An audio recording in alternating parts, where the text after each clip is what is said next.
Hi all, నమస్తే. ఈ రోజైతే మా ఊర్లో అయ్యప్ప స్వామి పడి భజన కార్యక్రమం నిర్వహించారు. ఈయనమాట గురుస్వామి.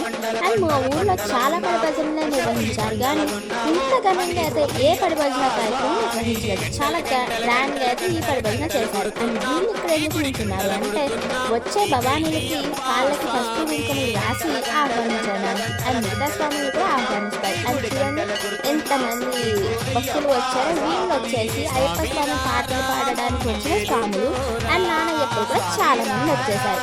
అండ్ ఇవాళ జరిగిన ఇంకొక మ్యాజిక్ ఏంటంటే, మాకు 2 days నుంచి ఫుల్గా వర్షం పడుతుంది. అసలు పడి భజన కార్యక్రమాన్ని పోస్ట్ పోన్ చేసుకోమని ఆ స్వామి దగ్గర చాలా మంది సలహాలు ఇచ్చారు. కానీ ఆ స్వామి మాత్రం అంత అయ్యప్ప పైన దారం వేసి ఎలా అయినా పడి భజన స్టార్ట్ చేశారు.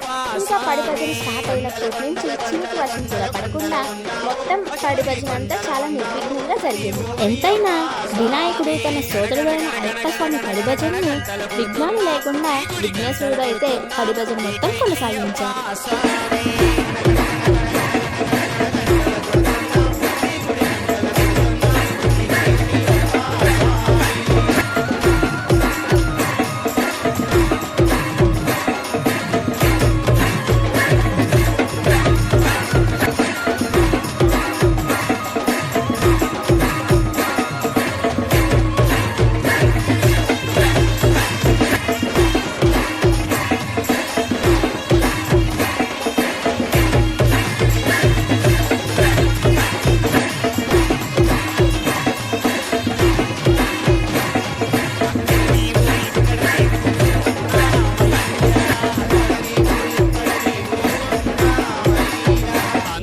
నానయ్యప్పలను కూడా చూపిస్తున్నాను. చూడండి ఎంతమంది నానయ్యప్పలు వచ్చారో. అండ్ సౌండ్ బాక్స్ అయితే అగ్గిపోయాయి.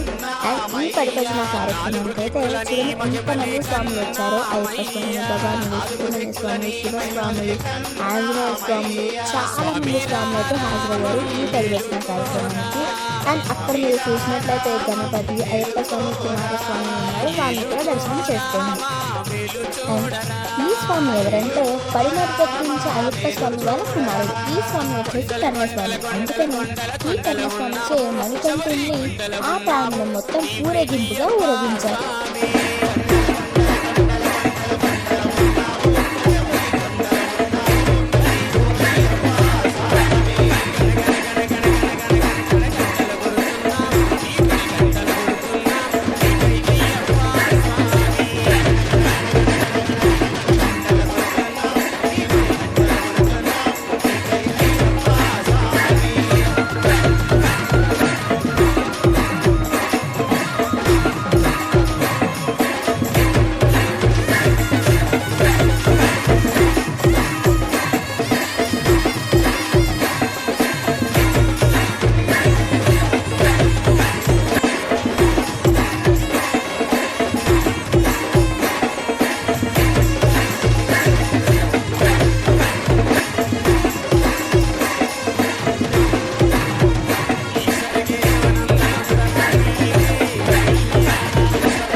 నేనైతే 8 ఆ టైంకి వచ్చాను. చూడండి ఇప్పుడు కూడా ఎంతమంది క్రౌడ్ ఉన్నారో. ఒకవేళ 11 ఆ టైంకి వస్తే ఇంకా ఎంతమంది క్రౌడ్ ఉంటారో.